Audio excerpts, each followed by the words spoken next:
어떤 옛날에 어떤 나라에 지혜로운 임금이 있었어요. 이 임금이 백성들을 좀 보기 위해서 백성들한테 마을로 나왔습니다.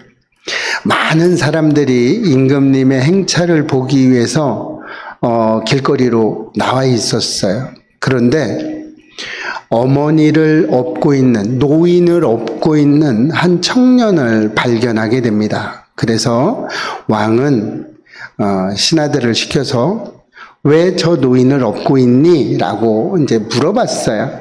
그러니까 신하들이 가서 알아보고 오니까 자기 어머니인데 죽기 전에 임금님이 행차하는 그 행렬을 한번 보는 것이 소원입니다. 그래서 70리면 얼마죠? 심리가 5km, 4km입니다. 4km가 심리니까 70리니까 28km죠. 28km를 어머니를 업고 왔다는 거예요. 그리고 기다렸다는 거예요. 이 지혜로운 임금님은 이 말을 듣고 효심이 가득하구나 하고 아주 큰 상을 내렸어요. 상 받을 만하죠? 네. 이렇게 했어요. 그런데 결국 이 소문이 이 전국으로 퍼지게 됐어요. 이렇게 퍼지면 부작용이 생기게 마련이죠. 그죠? 좋은 일도 퍼지면 부작용이 생겨요. 근데 막심한 아들이 하나 있었는데 이 아들도 이 큰 상이 타밍이 나서 싫다고 그러는 어머니를 들쳐업고 임금님이 가는 길목에 기다리고 섰었어요. 그날도 임금님이 지나가는데 그 모습을 또 봤죠. 노인을 업고 있는 한 청년이 있었어요. 그래서 신하들에게 가서 좀 알아보고 와라 그랬어요. 그렇게 했더니 신하들이 가서 알아보고 왔어요. 그래서 어떻게 했냐면 이 사람은 막심한 아들인데 상 받을 욕심에 저렇게 하고 있습니다. 이렇게 이야기했어요. 네, 사실대로 말한 거죠. 그죠? 이렇게 했어요. 여러분 한번 생각해 보세요. 이 말을 들은 임금님은 과연 어떻게 했을까요? 아니, 여러분이 임금님이라면 어떻게 하시겠습니까? 네, 속으로만 대답을 해보세요. 그리고 한번 보십시오. 이 지혜로운 임금님은 이번에도 똑같이 효자다. 그리고 동일하게 큰 상을 내렸습니다.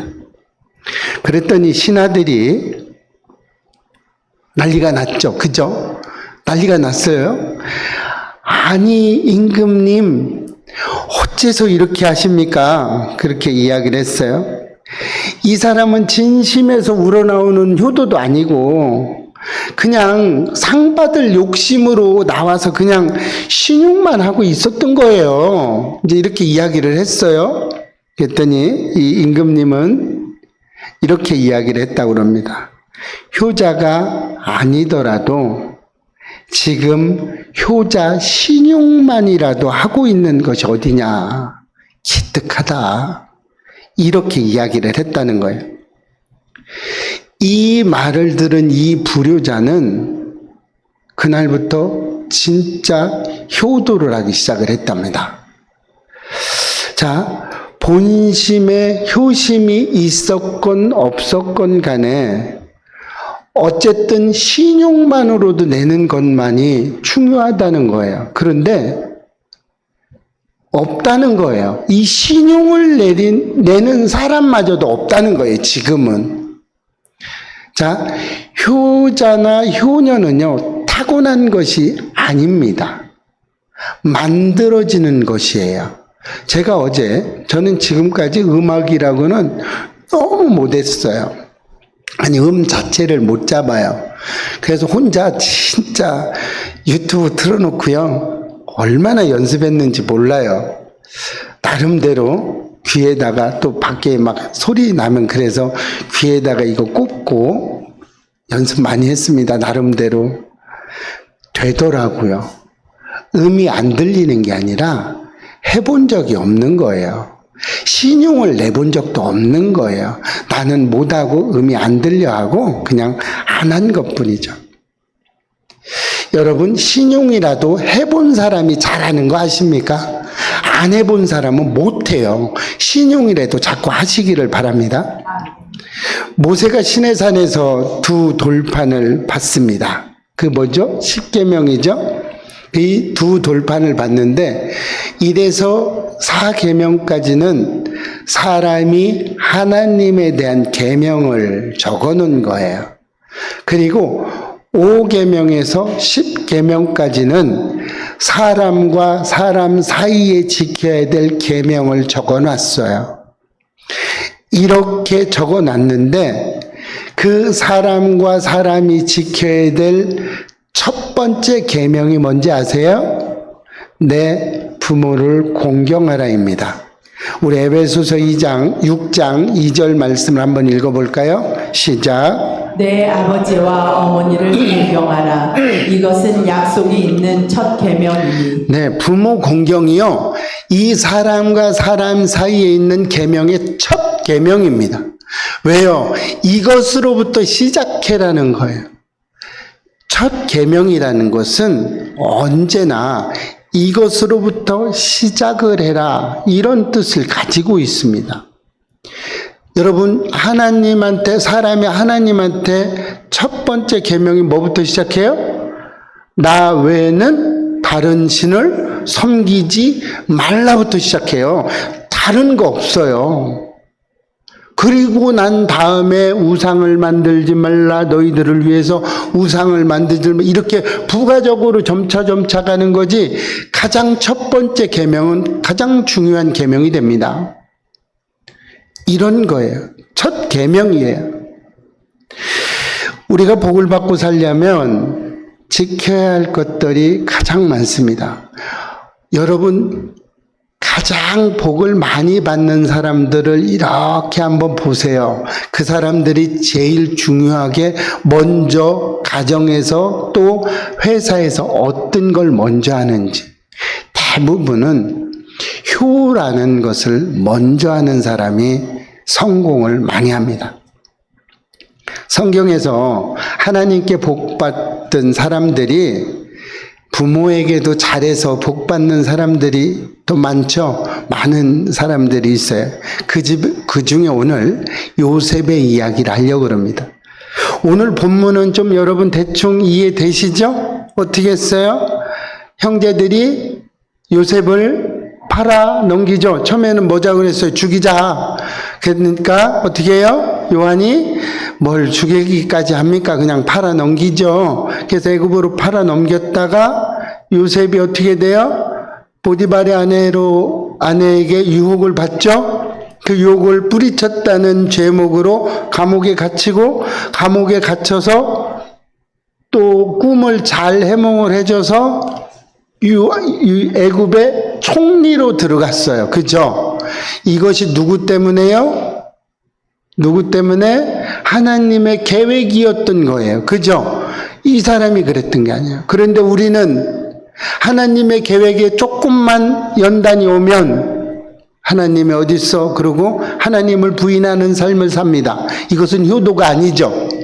그러니까 요셉은 끊임없이 하나님이 주신 그것을 가지고 붙잡고 나갔어요. 한 번도 하나님을 향해서 나쁜 소리를 한 적이 없어요. 또 아버지 야곱에게도 나쁜 소리를 한 적이 없어요. 자기를 죽이려고 했던 형제들에게도 나쁜 소리를 한 적이 없어요.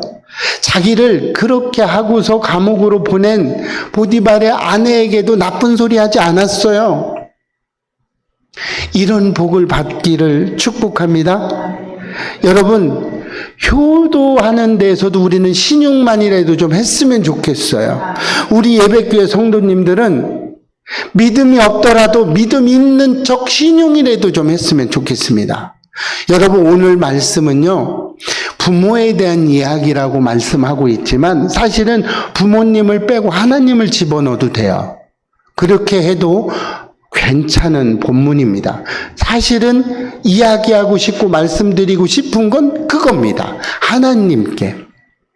자, 이렇게 오늘 요셉이 어떻게 효도를 했는지 한번 볼까요? 요셉은요, 아버지를 기쁘게 해드리고 싶었어요. 예, 이게 첫 번째 효도입니다. 우리 오늘 본문 13절 읽어볼까요? 시작. 당신들은 내가 애굽에서 누리는 영화와 당신들이 본 모든 것을 다 내 아버지께 아뢰고 속히 모시고 내려오소서. 네, 총리가 돼서 부자가 됐어요, 이제. 부자가 된 요셉이 형제들에게 이야기하는 거예요. 어떻게 해요? 지금 기근이 있어서 먹고 살 길이 없어요. 벌써 2년이나 지났어요. 7년 중에 2년이 지난 거죠. 앞으로 5년 동안 기근이 더 있어요. 기근이 뭐예요? 먹고 살 길이 없죠. 지금도 많은 곳에서 물난리로 사람이 죽고요. 또 물이 안 와서, 비가 안 와서 가뭄으로 죽어가고 있습니다. 여러분, 여기에서 한번 우리 짚어볼까요? 여러분은 부모님에게 어떻게 하셨어요? 조금 난해하죠? 말썽을 일으키는 자식이었나요? 아니면 효도하면서 살고 있나요? 아니면 지금 신용이라도 하고 계신가요? 근데 사실 쉽지만은 않더라고요. 저도 지난주에 어머님 모시고 이렇게 식사하고 이렇게 하고 왔는데 안 쉬워요. 신용하는 것마저도 어렵더라고요. 여러분, 큰 돈과 큰 명예, 권력을 붙잡으면 효도한 것으로 생각하실지도 모르겠어요. 근데 그것만은 아니죠. 요셉은요, 총리가 되고 부자가 된 다음에 효도를 시작한 게 아니에요. 요셉은 어린 시절부터 채색 옷을 입혔어요. 여러분, 오늘 채색 옷을 입게 된 동기를 보실 텐데 왜 요셉이 채색 옷을 입었는지 오늘 명확하게 아시기를 축복합니다. 여러분, 요셉이 채색 옷을 입은 게 뭐 그냥 앞으로 나 먹여 살릴 거니까 이걸 미리 하나님이 야곱에게 알려줘서 채색 옷 입힌 게 아니에요. 채색 옷을 입은 이유가 있어요. 여러분도 자식을 키워보신 분도 있고, 이제 키워볼 사람도 있을 거예요. 근데 자식들이라고 그래서 다 똑같은 자식은 아니에요. 그죠? 유독이 아픈 자식이 있어요. 그 중에 사랑이 더 가는 자식이 있더라고요. 자, 어떤 아이는요, 미워할 수 없는 자식이 있어요. 그죠? 아무리 잘해도 이게 미워하려고 노력을 해도 미워할 수가 없어. 왜요? 이 아이는 지금 부모님이 어떻게 하면 기뻐할지를 알고 있는 아이야. 그래서 말썽을 부리다가도 얘 이것 좀 해야 되겠지? 그러면 네 아버지 하고서 막 달려와서 해. 다 해. 이런 아이예요. 그러니까 때와 시를 알아. 그런데 어떤 아이는 잘 하다가 뭐 좀 하자 그러면 없어졌어. 예뻐할 수 없어요. 그런 자식이 있어요. 미묘해요. 그 차이는 뭐 엄청나게 막 밉고 막 이런 게 아니라 아주 미묘하게 51%는 예쁘고요. 49%가 미운 거예요.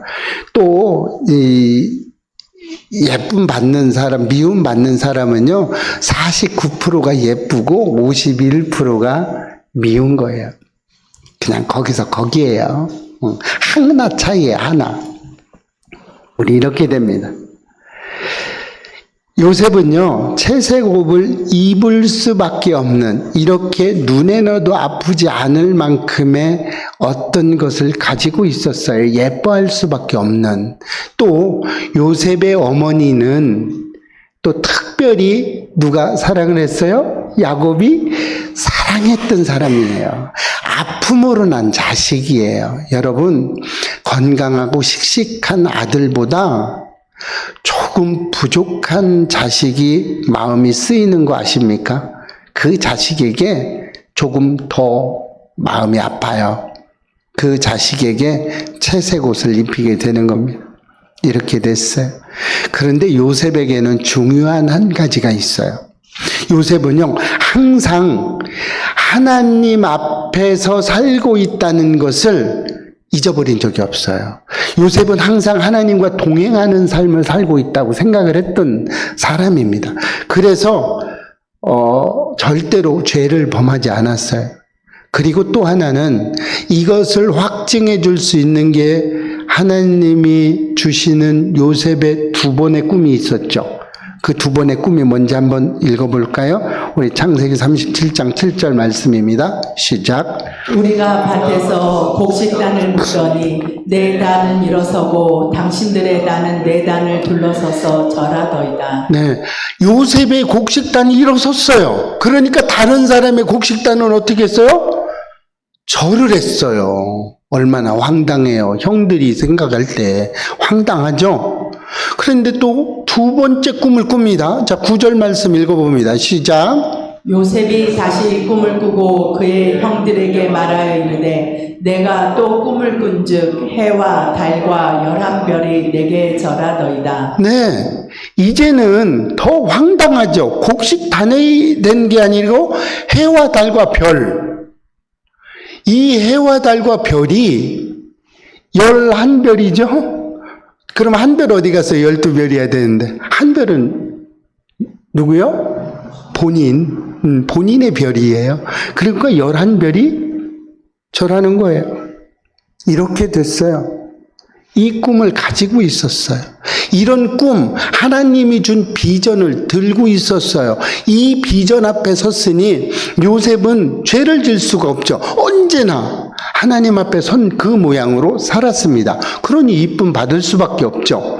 그 다음에 11절 한번 읽어볼까요? 자, 핵심입니다. 시작. 그의 형은 시기하되 그의 아버지는 그 말을 간직해 두었더라. 아버지가 누구예요? 야곱. 요셉의 아버지 야곱. 간직했다고 그랬어요. 이 말을 아버지는 알고 있다는 얘기예요. 간직했다는 건 알고 있다는 거예요. 그죠? 채색 옷을 입힐 수밖에 없죠. 당연히 입혀야 되죠.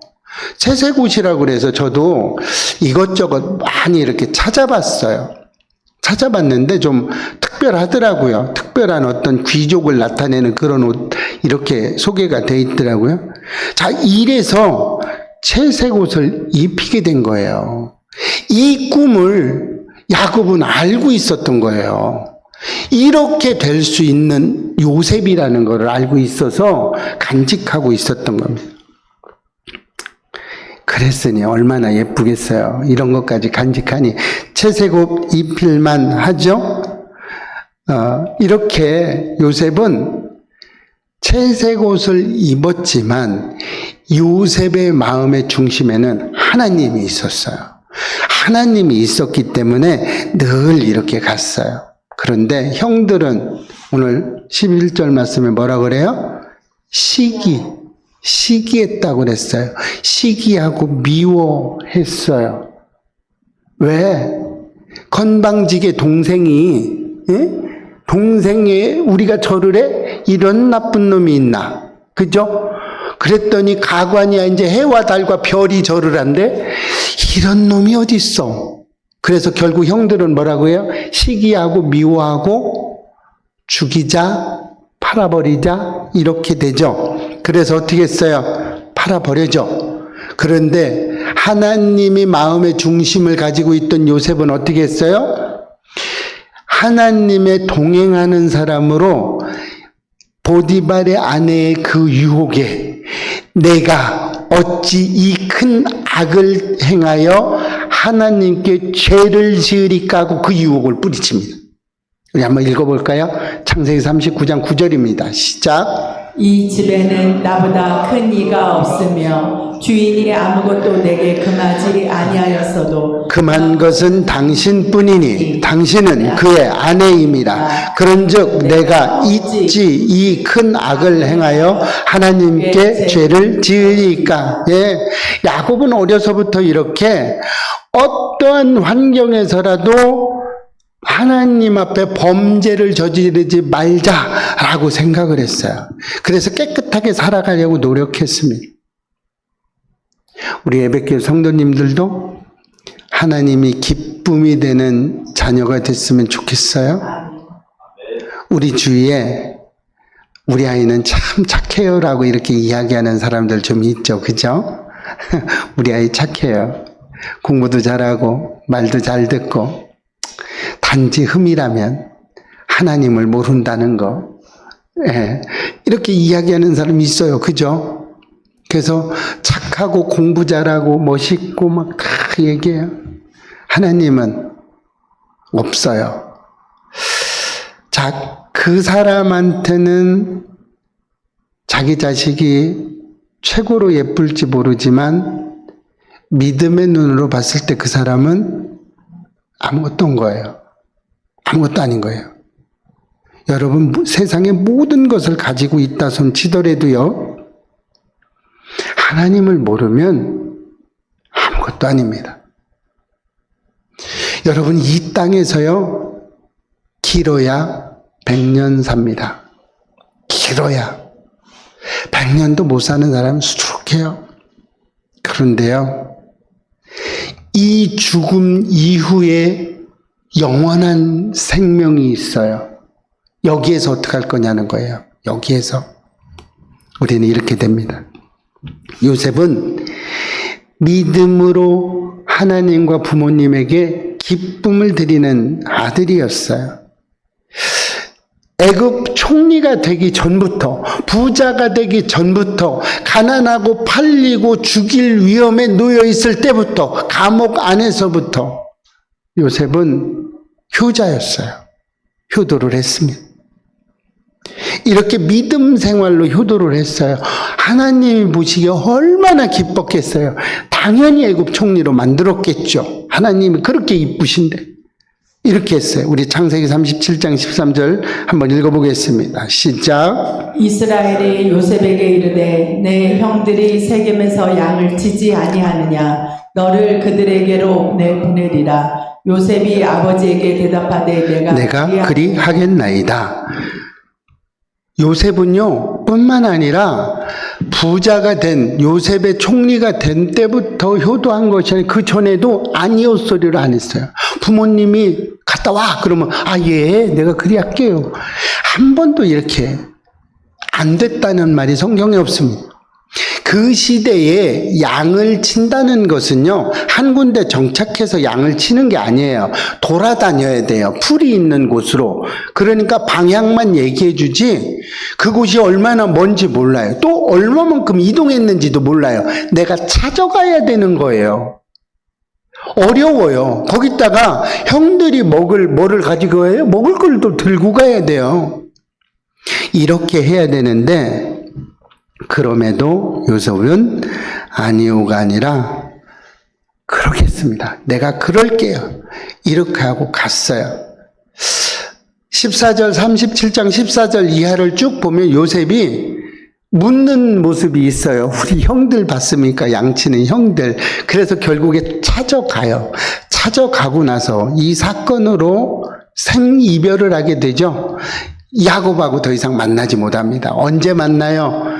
나중에 애굽 총리가 돼서 만나게 됩니다.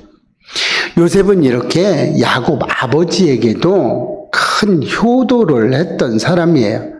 이렇게 됐어요. 이렇게 요셉이 이제는 총리가 돼서 아버지와의 재회를 앞두고 있습니다. 여러분, 우리도 하나님이 말씀하시면 아멘 하시고 순종하셨으면 좋겠어요. 하나님께 칭찬받고 하나님을 기쁘게 해드리는 우리 예배교회 저와 여러분이 됐으면 좋겠습니다. 아니라고 하지 마시고 하나님이 좀 이렇게 하면 어떻겠니? 라고 감동을 주시면 아멘 하시기를 축복합니다. 그리고 요셉은 아버지를 잘 보양하고 싶어 했어요. 오늘 본문 11절 앞부분을 보면 내가 거기서 아버지를 봉양하리이다. 어디에요? 거기가 어디에요? 고센 땅. 이쪽 가까이로 오세요. 가까이로 와야 지체 말고 내려오세요. 또 그러죠. 계속 이렇게 얘기해요. 가까이서 가까이서 제가 모시고 싶습니다. 보양하고 싶습니다. 아버지 하루라도 빨리 제 옆으로 오세요. 그래야 제가 아버지께 무언가를 해드릴 수 있습니다. 이렇게 이야기한 거예요. 이렇게 야곱은요, 요셉, 야곱 막 왔다 갔다 합니다. 요셉이에요. 이거 외울 때 이렇게 외우면 됩니다. 야! 그러면 아버지. 요! 그러면 자식입니다. 이렇게 외웠어요. 많이 헷갈립니다. 여러분, 요셉, 야곱 많이 헷갈려요. 그래서 저 이렇게 외운 적이 있어요. 그래서 야! 그러면 아버지예요. 네. 이렇게 요셉은 야곱을 가까이 두고 싶어하고 봉양하고 싶어 했어요. 이 가까이 두고 싶어 했는 이 마음이 효도의 시작입니다. 여러분, 가까이라고 이야기하면 사람들은 대부분 거리만을 이야기해요. 그런데요, 거리만이 있는 게 아니에요. 여러분, 거리보다 더 중요한 게 뭔지 아세요? 마음으로 먼저 가까이 있어야 돼요. 여러분 사랑해 보셨겠죠? 사랑해봐요. 멀리 있어도 가까이 있어요. 그죠? 예, 항상 그린 겁니다. 마음이 있어야 몸이 바뀌는 겁니다. 여러분 무엇보다 우리는 신앙생활을 제대로 했으면 좋겠어요. 내 형편, 내 처지, 내가 이렇게 하지 마시고 이런 거를 다 떠나서 마음으로 신앙생활을 했으면 좋겠습니다. 그래서 요셉은 아들로서 부모님이 어디 불편함이 없나 이렇게 생각을 했어요. 그런 말들이 있었어요. 오늘 본문 11절 하반절 한번 읽어볼까요? 시작. 아버지와 아버지의 가족과 아버지께 속한 모든 사람에게 부족함이 없도록 하겠나이다. 예, 드시는 것, 뭐 입는 것, 주무시는 것, 뭐 어느 하나라도 부족함이 없이 해드리고 싶은 게 자식입니다. 여러분들 똑같죠? 부족함이 없게 하시기를 축복합니다. 우리가 부모님의 그 사랑에 대해서 우리가 그걸 따진다면 우리가 못 해드릴 게 뭐가 있겠어요. 그죠? 부모님의 그 눈물의 기도, 희생, 물질, 시간 이런 것. 특히 하나님은 자기 독생자까지 죽이시면서 우리를 사랑해 주셨어요. 우리가 못할 게 뭐가 있겠습니까? 뭐든지 다 할 수 있겠죠. 우리는 언제나 하나님 앞에 잘했으면 좋겠습니다. 여러분, 부모님 살아계실 때 잘하시기를 축복합니다. 죽은 다음에 제사 막 의리의리하게 찾아올 필요 없어요. 죽은 다음에는요, 그거 안 차려놨대요. 안 와서 먹습니다. 와서 먹지 않아요. 아무것도 안 해요. 제가 그럽니다, 가끔. 지들 처먹으려고 그렇게 차렸지. 부모님이 와서 그렇게 한 사람들 살아계셨을 때 좀 잘하지. 저 이렇게 얘기한 적 있어요. 조금 경악하기는 했지만. 그런데 여러분, 여러분이 살아계실 때 하나님을 진정으로 기쁘게 해드렸으면 좋겠어요. 여러분이 이 땅에 살아계신 동안에 하나님을 나의 주, 나의 구원자로 고백해서 하나님께 진짜 효도했으면 좋겠어요. 이게 진정한 우리 믿음 생활하는 우리들입니다. 우리가 살아서 죽어서 갈게요. 못 갑니다. 죽어서 갈 수가 없어요. 죽기 직전에 할 게 안 됩니다. 입술에 열려지지가 않아요. 저는요, 그런 경우 많이 봤습니다. 갔는데요, 고백하세요. 못 합니다. 뭐라고 말씀하시는 줄 알아요? 내가 그동안 어떻게 살았는지 나는 뻔히 아는데, 일말의 양심이 조금이라도 있으면 절대 그 고백 못 하지. 이렇게 얘기해요. 고백 못 합니다. 여러분이 살아계실 때 하나님 앞에 충성했으면 좋겠습니다. 하나님 앞에 효도하시기를 바랍니다. 하나님의 효도는요, 하나님을 나의 구주로 믿고 내가 신앙생활 열심히 하는 게 하나님 앞에 효도하는 겁니다. 꼭 그러시기를 바랍니다. 그리고 요셉은요, 형제들과도 우애 있게 살고 싶어 했어요. 얼마나 우애 있게.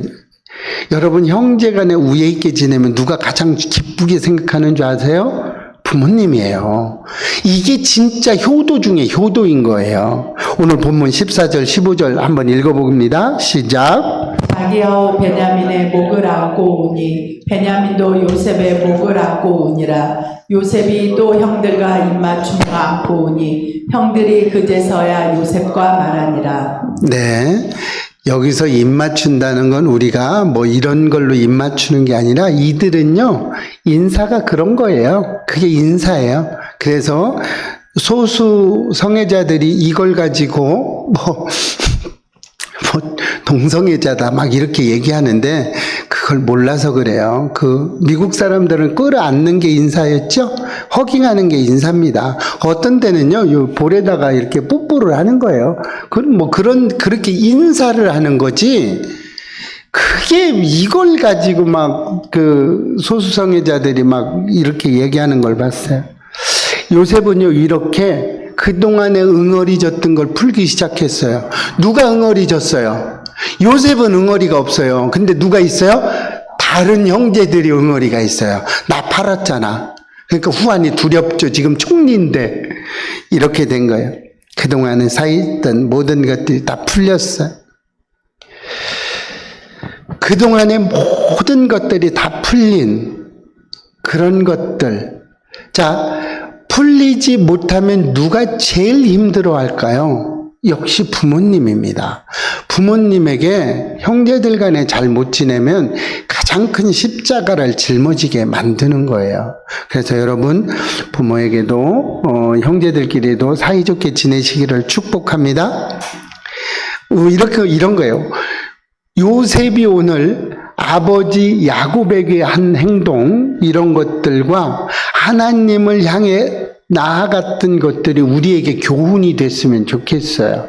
그래서 우리도 가장 자식들에게 주고 싶은 게 여러분은 무엇입니까? 재물입니까? 아니면 뭐 학식입니까? 잘 배우게 하는 겁니까? 그보다 더 중요한 것은 믿음을 유산으로 물려주시는 것인 줄 믿으시기 바랍니다. 우리의 진정한 효도는 믿음을 물려주는 거예요. 대신에 하나님이 우리가 드려야 될 가장 큰 효도는 뭐예요? 믿음을 드리는 겁니다. 그리고 우리는 복음을 전하는 거예요. 우리가 복음을 전하는 것을 보고 아, 너희들이 이렇게 잘 지내려고 하고 있구나. 얼마나 좋겠어요. 하나님이 보시기에는 우리 모두가 형제요 자매입니다. 그렇죠. 한 형제들이에요. 그렇게 응어리를 풀려고 하는 거예요. 이렇게 하는 걸 보고 하나님이 얼마나 좋아하시겠어요. 지금도 세상의 끝자락에 서 있는 많은 사람들이 있어요. 저도 하나님을 만날 때 끝자락에서 만났어요. 오늘 죽으려고 할 때 만났어요. 생애 마지막이라고 생각한 그날 하나님을 만나게 됐어요. 지금도 하나님을 알지도 못하고 알고 싶어 하지도 않은 많은 사람들이 있습니다. 이런 사람들에게 우리는 듣든지 아니 듣든지 우리는 상관하지 말고 복음을 전하면 돼요. 그죠? 이게 하나님 앞에 우리는 효도하는 것입니다. 우리가 언제 어디서 무엇을 하든지 하나님이 가장 기뻐하실 일이 무엇인지 생각하고 하면 참 좋겠습니다. 이렇게 했을 때 하나님은 우리에게 착하고 충성된 종이라고 이야기할 거예요. 이 믿음이 오늘 우리에게 소망으로 다가오시기를 주의 이름으로 축원합니다.